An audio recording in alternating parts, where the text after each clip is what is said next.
What's up, good people, sports fans? This is Undrafted Views, and we are back for another video.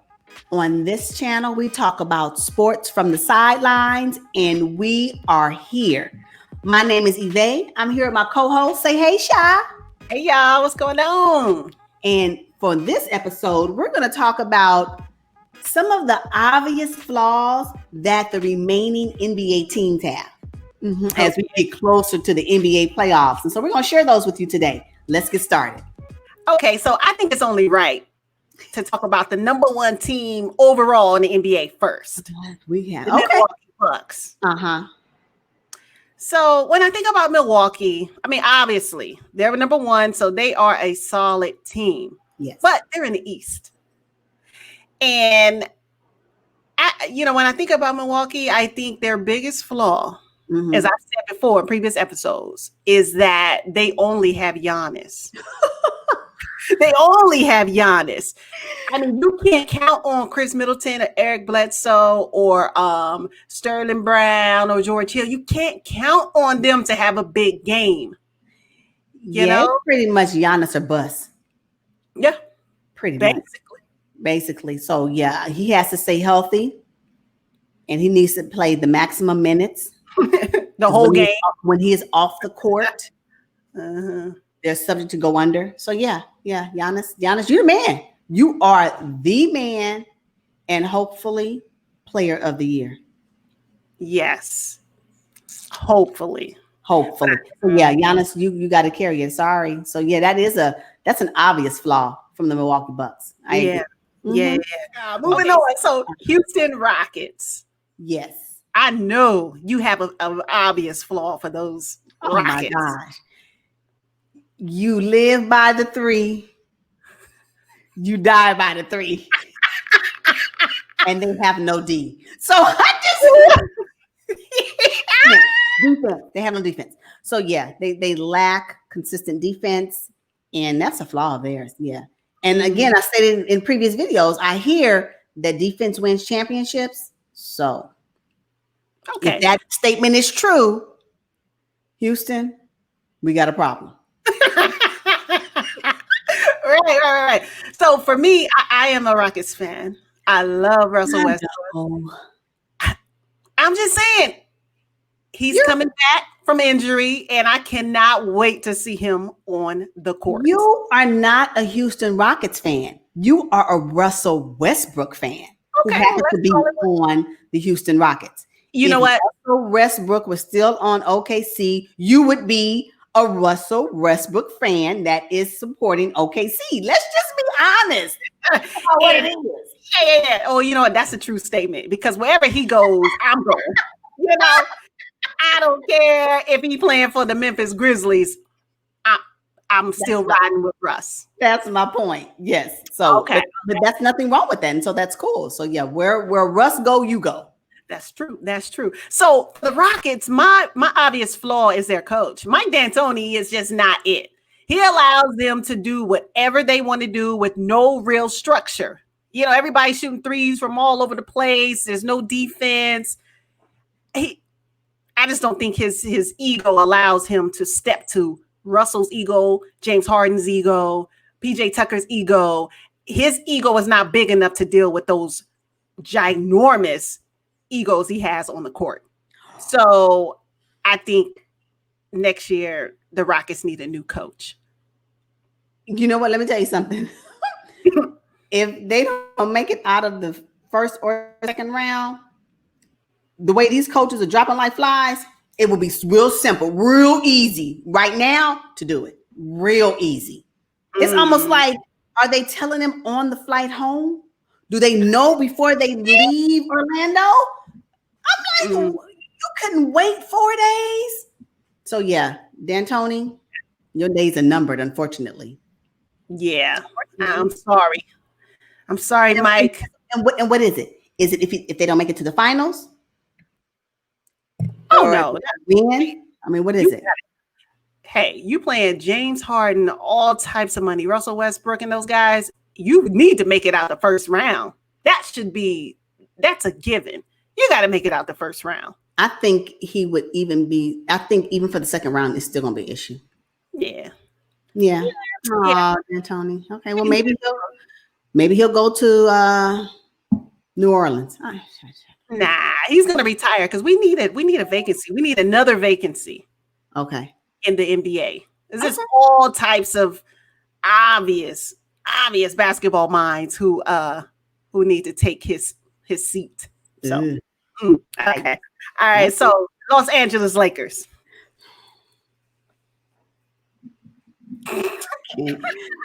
Oh my gosh, let me see. Where shall I begin? Oh my God. Mr. Green. Who? Two-time NBA champion. Mr. Green. Mr. Green. Obvious flaw. He's in, huh? He's one of them. Oh, absolutely. Yeah. What about him? Don't pass him the ball. Oh. Don't give it to him. You don't know what you're going to get. You don't know what you're going to get. And when it go in, it's time for celebration. It is. It just is. I'm hoping that the deeper the Lakers potentially can get into the playoffs, maybe he'll show up consistently, but he doesn't. Yeah, no. Obvious flaw for me. That's one of them. Mr. Green. Mm-hmm. Mr. Green. Mr. Green. You know what? Nobody is going to believe this, but to me, the Lakers' biggest flaw is LeBron James. I knew you were going to say that. I knew you were going to say that. He's the biggest flaw. Why? Because of his passive aggressiveness? Well, his off-court antics. That's not even it. That's not even what I was thinking. But yeah, that too. It's his very temperamental defense. LeBron James does not get back on defense, and it drives me nuts. Oh, it's funny. It's actually comedy for me. It's terrible. And you have to, if you actually watch the games, when I tell you the play is unfolding on the opposite side of the court and he hadn't even made it past the half court. Yes. That cracks me up. I giggle every time it happens. No, I don't care. He hasn't even made it across and they've already scored and or got a rebound or whatever. But he hasn't even made it across. Oh, I just can't stand it. I cannot stand it. And then that's true. Yeah. And then he got nerve to get mad when someone doesn't cover his man while he's on the other side of the court. Arguing with the refs or just being lazy. Oh, that drives me nuts. That to me is their biggest flaw. And it's so obvious. And Frank Vogel doesn't even have the guts to step to LeBron and say, yo, man, get back on defense. Oh, that bothers me. That's why they need a new coach too. I'm firing people left and right. He is their new coach. Frank Vogel. No. You know what? When the Lakers chose him, I said, he's not strong enough to deal with those personalities. I knew it. And he's showing me that I was right. Who would be strong enough? Who would be? Mark Jackson. Because Mark Jackson was commentating a game recently when LeBron didn't cross half court. Him and AD both in the back court while the play is way up on the other side of the court. And he said, that's unacceptable. And I'm like, yes. Even Van Gundy was like, oh, no, that can't be good. LeBron needs to hustle. Absolutely. And they showed the replay. Oh, it was bad. They're standing in the back. It's comedy. It's comedy. And he uses it under the guise, I'm talking to the referee. No, what you're doing is you're distracting him. If you don't get down the court so he can get down the court and catch another foul that they may miss because he's talking to you. I have seen three or four players trying to defend five, and he's still having cross half court. Right. Hilarious. Funny. That's funny. But yeah, I can agree with that one. Yeah. Oh, that just drives me nuts. And you know what? Another fatal flaw. I said the word fatal, but another obvious flaw is AD. I hate to say it. If AD doesn't come, if he disappears, if he doesn't be consistent, and if he happens to disappear, I hope he doesn't have any more disappearing acts. If he has them. No, I'm serious. The Lakers can forget about it. Oh yeah. Oh yeah. Dang. The Lakers can. So the more, I guess, the moral of the story is the more superstars you have on your team, the potential of more, obvious flaws you may have, because you rely so much on them to make it happen. And when they don't, it's so obvious because they carry so much of the burden, So superstardom, I suppose. You know what I just realized? The Lakers don't have a big three. They don't have a big three. Yes, they do. Who? LeBron, AD, and Mr. Green. Just playing. I'm playing. Yeah. No. Here it is. LeBron, AD, and Caruso. That's it. Okay, great. Like that one. Here it is. LeBron, AD, and Kuzma. They won't allow Kuzma to be the third option. Yeah, I know. I got it. What? LeBron, AD, and KCP. No. My turn. Okay. LeBron, AD, and JaVale McGee. Oh, absolutely not. Okay. Final one. Okay. LeBron. LeBron, AD, and J.R. Smith. And you know how that ended. Oh, yeah. We cover that. Need we run that roll? Run the tape. Run the tape on that one. Oh my goodness. Oh, okay. Yeah. So the Lakers have obvious flaws. I mean, we can go on and on because I think they have, more than a couple. Yeah. All right. So Boston Celtics. It's hard with them. I don't have one, actually. Really? You know what?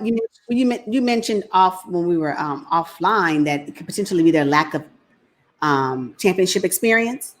That would be about the only thing I can see right now, and it is possible that could really hinder them from, moving forward. An obvious flaw, but any team who has not won a championship, that can be one of their flaws. Yeah, so kind of fall into that. So I'm excited about Boston. I'm excited about Boston. I really am. I am. See, the bad thing is, and that would be my flaw for them, for the Celtics. But the bad thing is they play Toronto in the next round, and they can't get past Toronto because of their flaw. Toronto has already been to the mountaintop. So you cannot, I guess you can, but it's going to be difficult to beat a team who just came off of the mountaintop. And here you are trying to get there. So actually still on the mountaintop because they're still NBA champions. They are still the reigning NBA champions. That is true. They are still there. But if they're not careful, that championship win and their reigning championship status right now can be a flaw because it can potentially make them cocky. I haven't seen it, thank God, but you got to be very careful because that can be your detriment as well. We've been here, done that. We know what to do. And then you get blindsided by a team that got your number and you're not going to know how to handle it. So I would just still have them be humble, be competitive. And Nick Nurse, coach of the year, he is an amazing coach. So I'm quite sure he has been watching Boston's play, just like I hope Brad Stevens, yes, coach from the Boston, watches the Toronto Raptors play last year and this year because they can still pull out some, last year tricks, right? Yeah. So, so both teams really having the experience or lack of experience in this second round series for them could be the life or the death of their NBA push to the finals. So, yeah. Right. Okay, so the Miami Heat, do you see a flaw with them? Oh, I forgot about the Miami Heat. A flaw with the Miami Heat. No, I don't. No, they're tough. I don't see it. And they could potentially be playing the Bucks. Yep.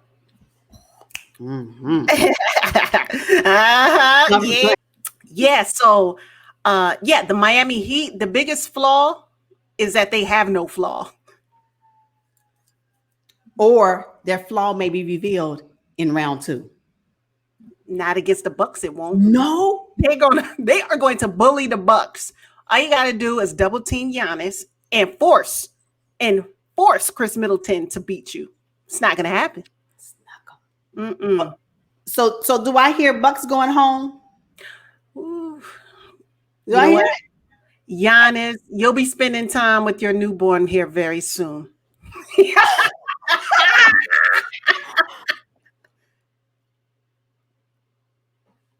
But you know what? The Bucks can't go home. They're the leader of the movement. Check out that video. Click the card. Right Click the card. Yeah. Oh my gosh. Okay. Hey, can you imagine? You know, it is funny to watch when teams, they do this perimeter where Giannis cannot penetrate. It's comedy. He's like, he's he better get an assist. He's forced to pass to his supporting cast, and it's funny. Yeah, I'm like, ooh, they got him. They locked him up. Yeah, that's all it takes. That's all it takes. You lock up Giannis. I'm telling you, it's Giannis or bust. So that is actually going to be a very low scoring series, I think, because they're both defensive teams. Okay. Miami ain't giving you nothing easy. So if Giannis thinks he's just going to trot down the middle, he got another thing coming. I'm telling you. Another thing coming. They're going to lock it up. Middleton, step it up. I'm going to need Eric Bledsoe. The Bucks are counting on you. Bledsoe, the Bucks are counting on you. George Hill. Okay. Honestly, I don't have one for Denver either. I would say for me, their sometimes lack of energy will be a flaw, an obvious flaw for me. I have watched their games, a few of their games, and they be looking, without Jamal Murray, they can forget. The Joker to do it. He be looking like, is this over? Game over yet? Like, come on, Joe. Is this game over yet? He be looking like, oh my gosh. So he had more energy when he was heavier? Maybe. Maybe. And maybe some things are going on. I know it's kind of weird, but Jamal Murray is carrying. Oh, yeah. He's carrying that team. So their success rests on him. It just does. It just does. So now we are going to go to your favorite team. You know, I'm thinking actually I'm probably like you with Russ. Wherever Kawhi is where I'm going. But I would say I am still here for the Clippers. Yes. Let's do it, Clippers. Go Clips. And one of their obvious flaws would be Paul George. And hear me out. Not because he's not capable, because he is. And if you watch Game 5, he did that. Just that. If he does that moving forward, the Clippers will be really okay. But he holds the key to their success.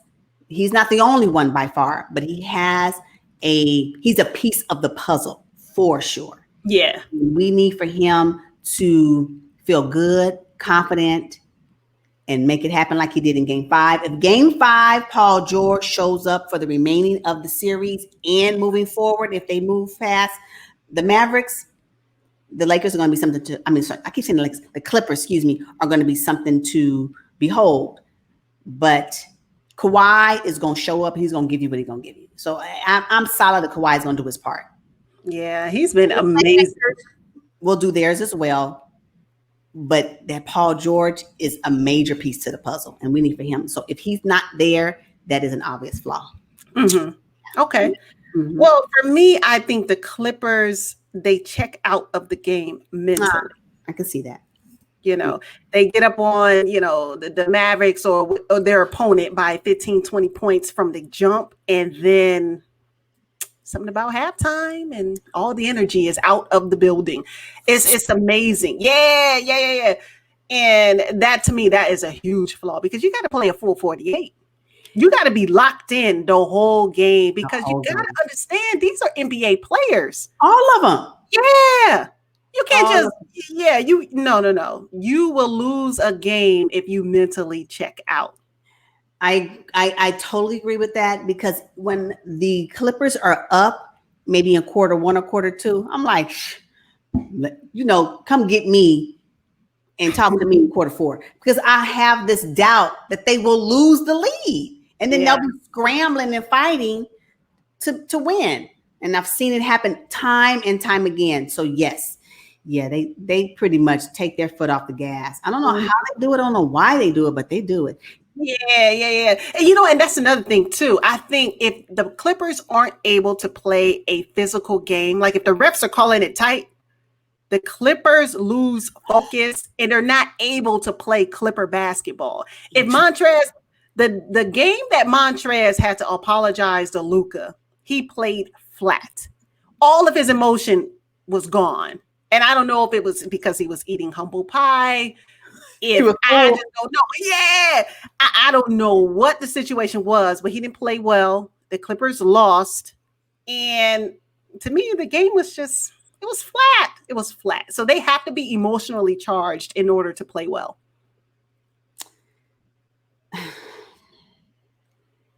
Yeah. That's your team. That's your team. And I'm not mad at it. Yes. Everything you said is yes, I agree. All right. And even with those flaws, I still support them. Okay. All right. I'm not going. Yep. Hey, you can get this smoke just like every other team. Absolutely, get it together. Yes. So is that all of them? That's Everybody else went home.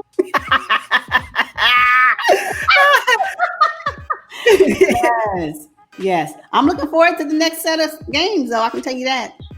I'm super excited about them. Yeah.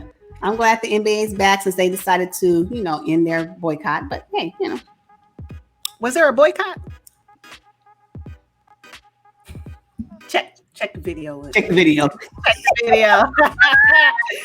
right, guys. All right. Thank you all for tuning in today. We look forward to seeing you guys on the next one. But until then, peace. Peace, y'all.